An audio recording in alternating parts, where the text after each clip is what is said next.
Tarde de terror, a de onte en Vilaboa, Culleredo, o temporal Herminia amosou unha das súas peores caras coa chuvia e o vento que tiraron embaixo un árbore de máis de 35 metros.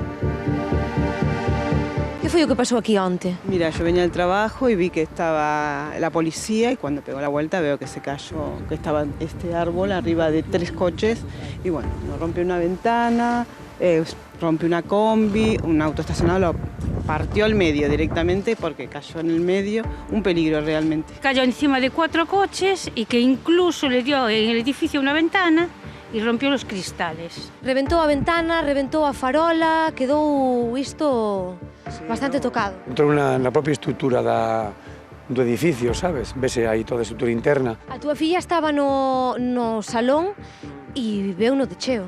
Sí, a miña filla estaba tranquilamente vendo a tele e de súpeto veulle o árbore ben encima e quedou toda asustada. Aquí xa levades un tempo convivindo con preocupación con estes árbores. Sí, caeron moitas polas aquí nas leiras, en máis sitios. Isto era unha... Estaba claro que algún día iba a pasar. Xa os notaba antes da hora de caer, porque están moi inclinados algúns. Mira aquí que inclinado está. O peso non está así, que está así. Entonces arráncase máis fácil do suelo. Yo creo que necesita mantenimiento, cortar, los árboles son muy altos. Gracias a Dios que solamente hubo desgracias, digamos, dos coches, non persoais.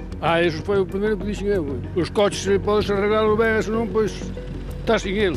Aquí en Horta que a xente está traballando todos os días, hai un parque que está aí, que hai moitos nenos, que nin sequera estaba precintado. Yo tengo chicos y me da miedo que vengan. Paseamos, xente maior que está dando un paseíño por ali, moi transitado. Menos mal que eran as 2 da tarde, a xente estaba co vermú cociñando. Se case eras 12, non sei o que hubiera pasado aquí, está claro. Menos mal que foi solamente unha desgracias materiais e non persoais, pero parece que a xente está esperando que sexa outro para actuar.